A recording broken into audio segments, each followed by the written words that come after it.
Magandang umaga, Pilipinas. Narito ang magiging lagay at taya ng panahon ngayong Thursday, July 2, 2026.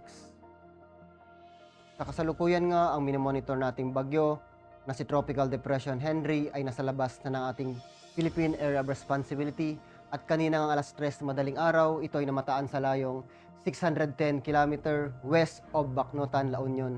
Ito ay may taglay pa rin na lakas na hangin na 45 km per hour sa gitna at may pagbugsong 55 km per hour. Ito ay inaasahan na kilos pa rin pa west-northwestward sa bilis na 25 km per hour. Ang sinasabing tropical depression ay wala nang direktong apekto sa anumang bahagi ng ating bansa, ngunit ang southwest monsoon or hanging habagat ang nakakaapekto dito sa western section ng southern Luzon, Visayas, ganoon na rin sa Mindanao. At easterlies naman or mainit na hangin na nagmumula dagat Pasipiko ang siyang nakakaapekto, particular na dito sa Bicol Region, Eastern Visayas, Caraga, Davao Region at Quezon. Para sa general area forecast, dulot nga ng habagat or southwest monsoon, ang Palawan at Occidental Mindoro ay makakaranas ng maulap na kalangitan na may kalat-kalat na pag-ulan, pagpulog at pagkidlat. Samantala ang Metro Manila at nalalabing bahagi ng Luzon, ganoon rin ang Visayas at Mindanao, inaasahan natin ang fair weather condition, bahagyang maulap hanggang sa maulap na kalangitan na may mga posibilidad na pulo-pulong pag-ulan, pagpulog at pagkidlat.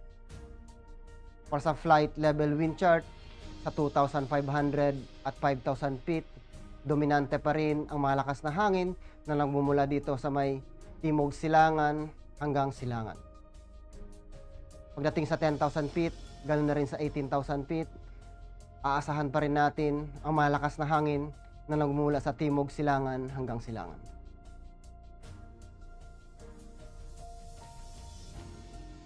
Ang impact nito sa flight operation, particular na nga dito sa Palawan, Occidental Mindoro, Zamboanga Peninsula, Basilan, Tawi-Tawi at Antique, aasahan natin ang mga moist southwesterly flow producing rains and gusty surface wind. Ang impact nito sa Rotary, it will reduce visibility, gusty winds, limit BFR and low altitude operations. Inaasahan din natin ang mga wet helipads, increase operational hazardous. Pagdating naman sa peak swing, aasahan natin operation may experience delays or cancellations due to low ceiling, turbulence, and wet runway condition.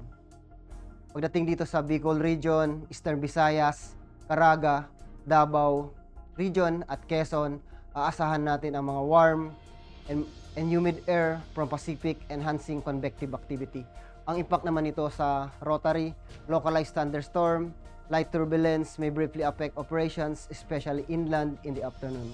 Pagdating naman sa peak swing, it will experience generally fair weather with possible isolated seas causing short-term delays or turbulence.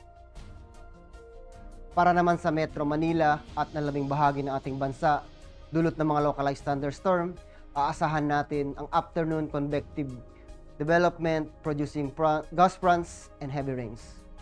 Ang impact nito sa Rotary, it will produce downbursts, strong gusts, and reduce visibility and pose significant hazard, so avoid flight in seabees activity. Para naman sa peak swing, severe turbulence and wind shear likely during arrival and departure phase, aircraft may experience temporary delays or require diversion. Ang araw ay sumikat kaninang 5:31 AM at lulubog ito mamayang 6:29 PM. Meron tayong moon illumination na 94% decreasing. Para manatiling updated sa lagay at taya ng panahon, ugaliin i-follow ang aming social media account na Air Force Weather Center. In behalf of our commanding officer, Colonel Hermelino T. Calubiran Jr., PAP GSC, ako po si Technical Sergeant Bautista, weather broadcaster ng Air Force Weather Center. Muli, magandang umaga, Pilipinas.